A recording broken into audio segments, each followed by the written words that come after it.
everyone, I'm Kate Andrews, and here's a look at what's going on this week in the news. And we begin with news from the Vatican. Pope Francis will create his first cardinals during a consistory February 22nd, the Feast of the Chair of St. Peter. His Holiness may meet with the cardinals before the ceremony like his predecessor traditionally did.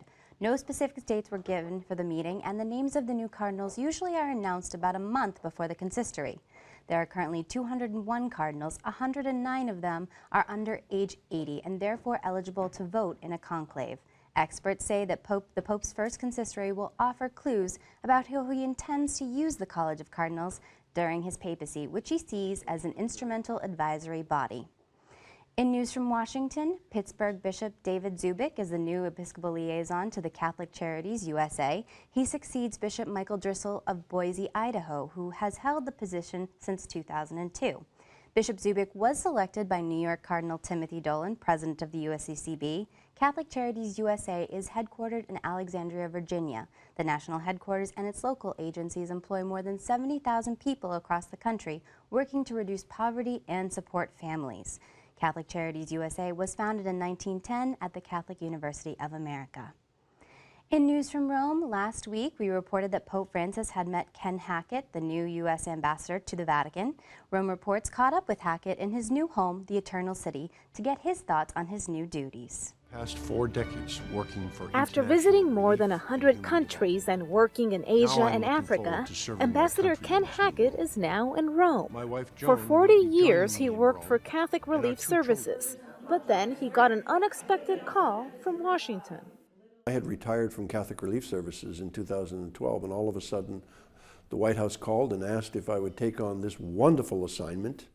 As ambassador, he presented his credentials to Pope Francis on October 21st. They discussed issues like conflict resolution, human trafficking, and Hackett's long history with Catholic Relief Services. He says it's a passion that took off back in high school when he signed up for the Peace Corps. The night of our senior prom, I got home and there was a letter waiting for me, and my mother said, "Hey, it's a letter from the Peace Corps here," which I opened, and it said, "Welcome to the Peace Corps, you were assigned to Ghana." And I said to my mother, "Ma, where's Ghana?" And she said, "I don't know, I think it's in South America someplace." And thus began my career, and never looked back. The relationship between the Holy See and the U.S. is described as good.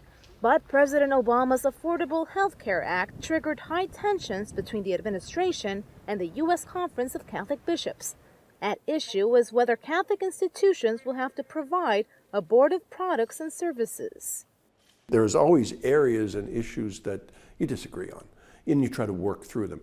And you work through them by having developed a strong, respectful relationship so that you can share both the things you agree on and the things you might not agree on.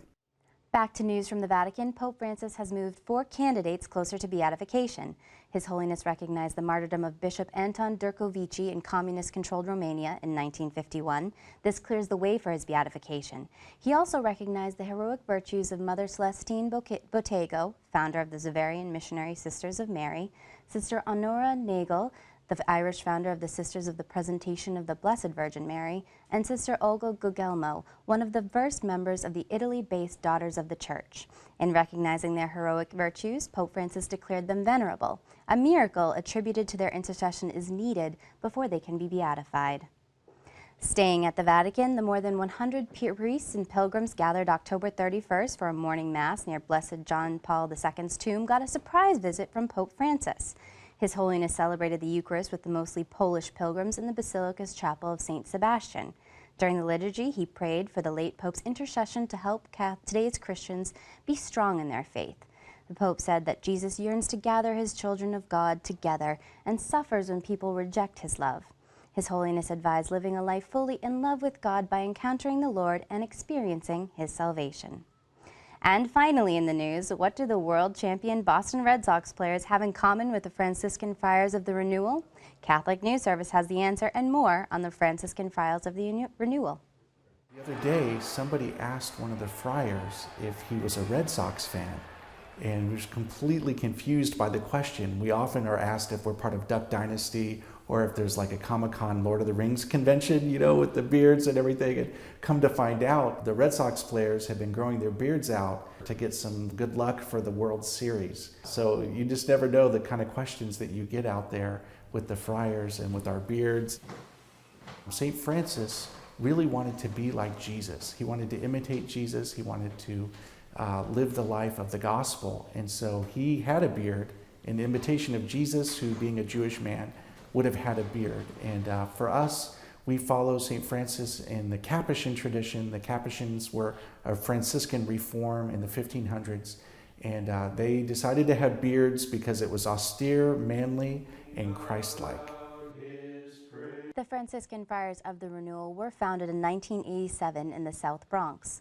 They have opened food kitchens and outreach centers all over New York, New Jersey, New Mexico, Texas, Honduras, and Great Britain. Well, that is all the information we have for you at this time. I'm Kate Andrews. Don't forget, you can keep up to date on Catholic news throughout the week with Catholic Newsbreak right here on the Catholic TV Network.